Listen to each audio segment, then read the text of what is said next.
Alright, hello everyone, it's Happy, and as you can tell from the title, in my opinion, the Jagdpanzer E100 and the Death Star are one of the worst tanks for stats at tier 10 in terms of tank destroyers. Now again, this is purely for stats. If you're trying to play for fun, as I would suspect most people are, then these tanks are perfectly fine. They're very fun to play.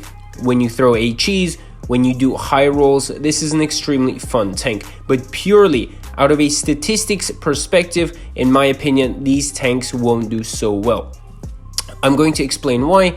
It's simply because they are very team dependent. What does this mean? This means that they cannot more or less operate on their own. For example, if we have a tank like the IS-7 or the 60 TP, for example, or let's say an IS-4, maybe a T-62, they can operate independently. You know, they can take a position quite quickly on their own, and they can fight multiple enemies because of their armor, and they're more versatile on the battlefield in general. The Jag? No, it's not.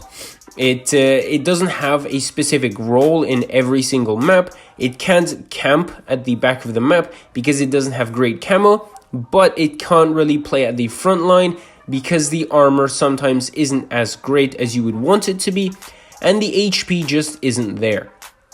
So, you know, it's not a heavy tank, it's not a proper TD in the classical sense, so it's kind of hard to find an in-between for this tank.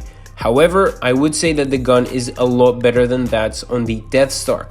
So this is going to be a bit better for stats or for unicoms, super unicoms that are grinding damage, etc. But still, I really think that this is a team-dependent tank. If you get circled by a medium, let's say even a tank destroyer, not a tank destroyer, sorry, a heavy tank can pretty much circle you, and I really do think maybe a 263 can actually come around and start circling you, like no joke.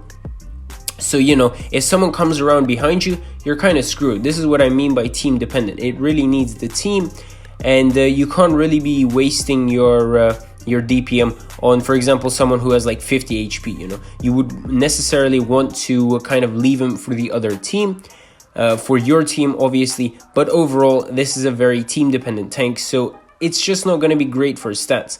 Again, it really depends on what kind of team you get. If you get a great team that's working with you, you can put out a lot of damage, which is great, but if your team is kind of sucky, then you're also going to be, you know, sucky. That's simple as that. You're not going to operate or play that well just because it's a very team-dependent tank.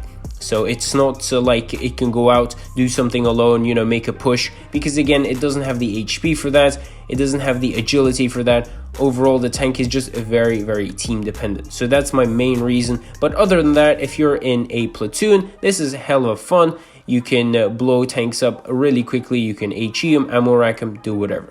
And yeah, tell me what you guys think in the comment section below. And with that, Happy is out, and I'll see you guys next time. Bye bye.